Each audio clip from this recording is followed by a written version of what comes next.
Joe Duffy, CEO of OffshoreInsiders.com. Essential to my handicapping prosperity has been zigging, while many gamblers are zagging. However, in this essay, I'm going to hop on the bandwagon and chattering about bad beats. Seems to be a hot topic as of late. Consistent with not being part of the echo chamber, I do differentiate between bad beats and heartbreaking losses, though they're far from mutually exclusive. My top two criterion for true bad beats are as follows. Number one, irrational happenings ensued in true garbage time. The straight-up results were already decided. Number two, overtime extra inning heartbreak.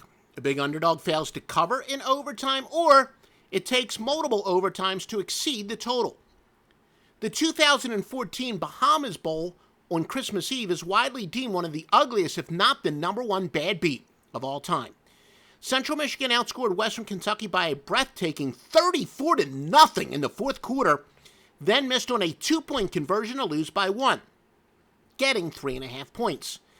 Yeah, soul-crushing if you were on the downside of the miracle, but because every point mattered in the straight-up outcome, I can't regard it as a top 5 bad beat, though certainly a stunner for the ages.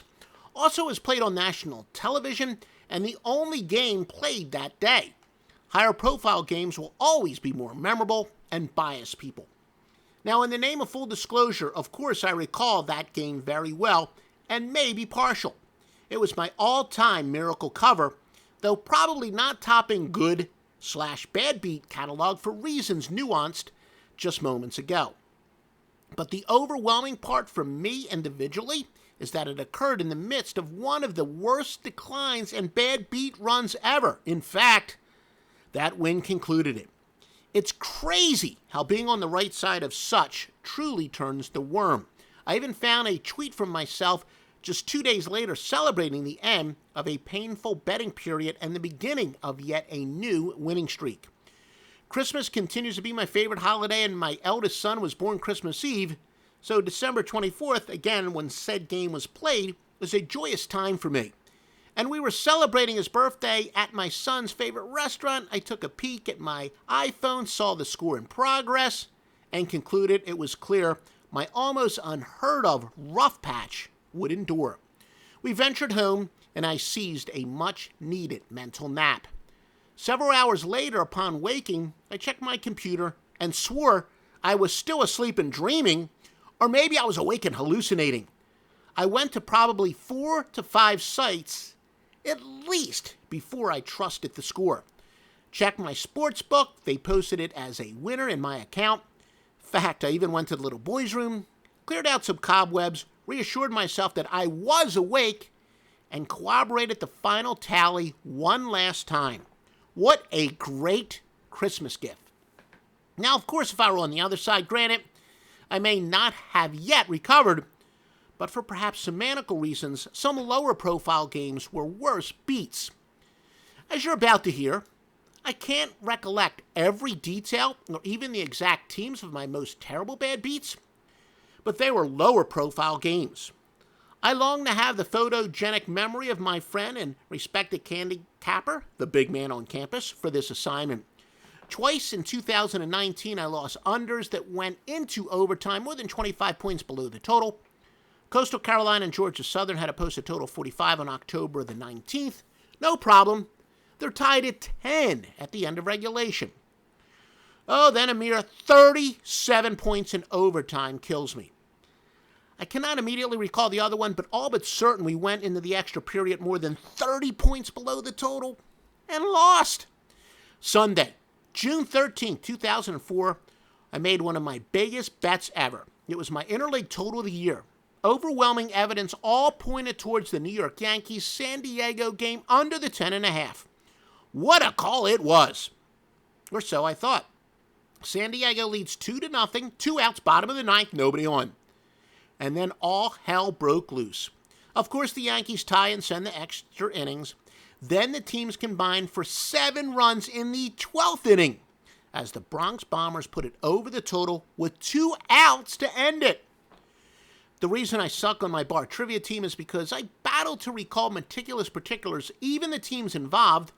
Despite my research acumen, only recalling conferences, not opponents many years later, robs me from presenting easily quantifiable nominations for the worst ever bad beats. But the premise and basic essentials of these stories are accurate, if not slightly imprecise. Circa 1990, pretty certain it was a Colonial Athletic Conference game on Sports Channel America. Though I don't swear it was Navy George Mason, I did unearth that in the 90-91 season, Mason beat them 85-79 at a very bad Navy team where they were very likely a road favorite. I cannot uncover archive synopsis nor odds, but it very well could be said game. Or maybe not. But the gist is accurate. I had the underdog plus 5.5, and they're winning outright by 1. The favorite has the last possession and gets back into the front court and calls a timeout with just seconds remaining. The only realistic scenario I get screwed on is if the Chalk gets fouled, makes one of two, and the game continues into overtime. But then the impossible took place. The Chalk makes a three-pointer to go up by 2. Underdog calls a timeout, but in true Chris Webber fashion, they had none. Now, I believe that's a dead ball technical, meaning 2 shots plus loss of possession. Yep, the Chalk then hits 2 free throws. My team inbounds the ball. They get fouled, and they convert 2 more free throws. That is, the Chalk inbounds the ball, got fouled, and converted 2 more free throws.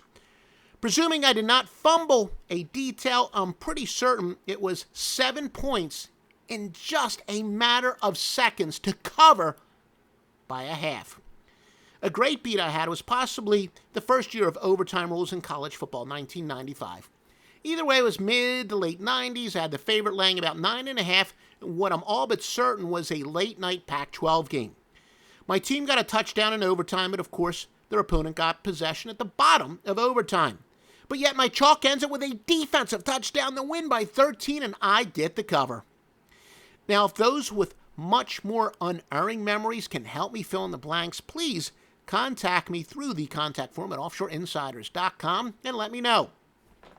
Higher profile games are clearly easier to recall, but after well over 50,000 bets in my lifetime, I assure you the obscure ones bring every bit as much suffering or sometimes ecstasy. The legendary Maya Angelou said, "I've learned that people will forget what you said, people will forget what you did, but people will never forget how you made them feel." Essentially, that theory applies in gambling, but not always in a positive way. I've learned I will forget the exact opponents, I will forget the precise details, but I will never forget how those bad beats made me feel. Visit me each and every day, offshoreinsiders.com, for the strongest picks in the handicapping industry. 32 plus years as a professional full-time handicapper, Joe Duffy.